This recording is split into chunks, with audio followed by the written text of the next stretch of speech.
शिव को गुरु मानकर परीक्षा की है, आपकी परीक्षा प्रार्थनीय है। आप भी आजमा लीजिए, परीक्षा कर लीजिए कि शिव गुरु है कि नहीं। छोटे छोटे बच्चों को समझाइए, बाबू पढ़ने से पहले शिव गुरु से दया मांगो ना, पर दया मांग करके पढ़ने के लिए बैठो ना, कह करके तो देखिए होता क्या है, आजमाइए तो। मैंने सुना है, दीदी कह रही थी कि ये दया मांगना ही सबसे बड़ा भक्ति है, विशुद्ध भक्ति है ये।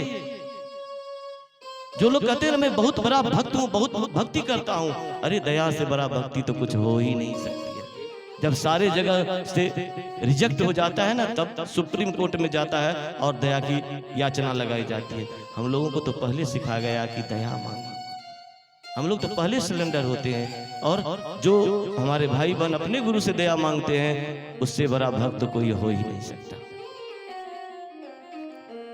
दूसरा सूत्र में हमारे साहब कहते हैं, हे अभी बड़ी सुंदर चर्चाएं हुई दूसरे सूत्र पर सुरेश भैया ने की, कि आप अपने गुरु से लोगों की जोड़ने की कोशिश करिए, लोगों को बताने का प्रयास करिए, समझाने का प्रयास करिए कि शिव को मैंने गुरु माना है, आप भी मान करके देखिए।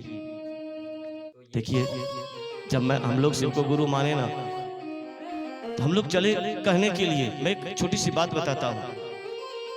मैं एक रोज, एक गुरु भाई है यहाँ बैठे हुए, नाम नहीं बताऊंगा मैं एक आदमी को कह रहा था कि शिव को गुरु, मैं कुछ नहीं जानता था, 2001 ईस्वी की बात है, कि मैंने शिव को गुरु माना है। आप भी सर मान लीजिए, बुजुर्ग आदमी थे, शिक्षक थे, रिटायर्ड शिक्षक, जात के ब्राह्मण, बहुत विद्वान आदमी थे। मैं उनको कह रहा था, सर आप शिव को गुरु मानिए ना। वो हंसने लगे मेरी बात को सुनकर और कहते हैं मुझको कि तुम किस शिव की बात करते हो, कौन शिव?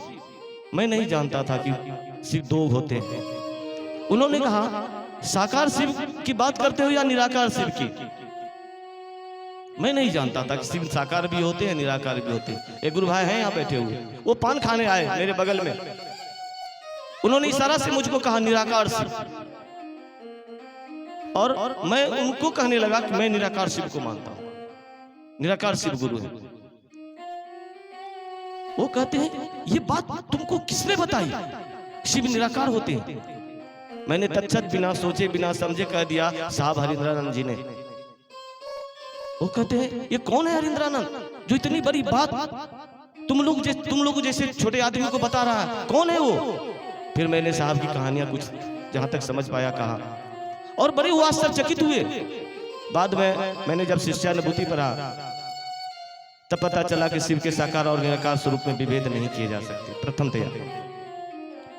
तो मेरे कहने का मतलब है कि आप यह बात लोगों को जैसे ही कहेंगे, लोग तरह तरह से सवाल आपसे कर सकते हैं।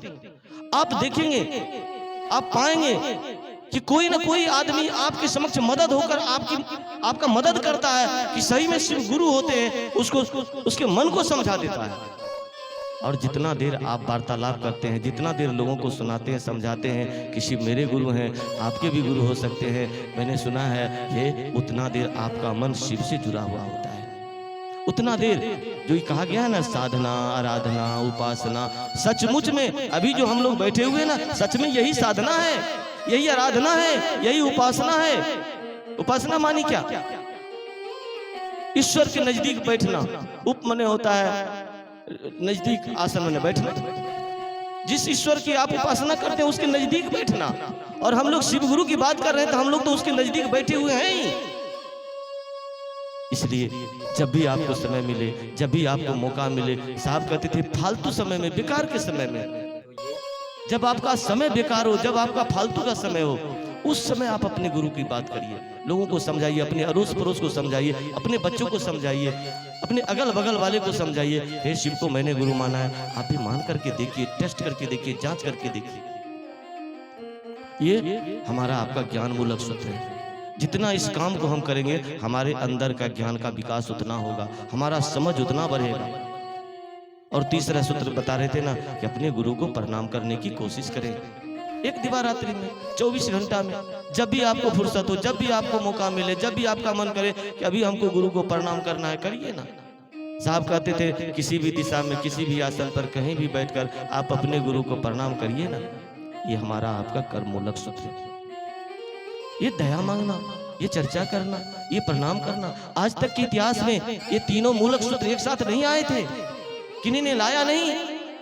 बड़े सौभाग्यशाली हैं हम आप, बड़े ही सौभाग्यशाली हैं। साहब लिखते हैं आओ चले शिव की ओर में कि 112 शिव के शिष्य हुए हैं। 112, 3 युग बीत गए, 112 हुए। आज करोड़ों करोड़ शिव शिष्य साहब की दया से हो रहे हैं। आपके भी अंदर चाहत बनी कि मैं भी शिव का शिष्य बनूं। आपके अंदर में ये चाहत है, आप भी चाहते हैं लोगों को शिव गुरु से जोड़ने की तमन्ना आप भी रखते हैं कि कोई मिले मैं उनको शिव गुरु से जोड़ूं। ये चाहत ही आपको शिष्य बनाता है। जैसी चाहत आपकी होगी आप वैसा बनेंगे, जैसी आपकी सोच होगी वैसा आपके मन में ये आएगा। अगर आपकी चाहत हो कि मैं शिव शिष्य बनूं तो आप बन सकते हैं। कहते हैं चाहत ही लोग को परिणाम दिलाता है।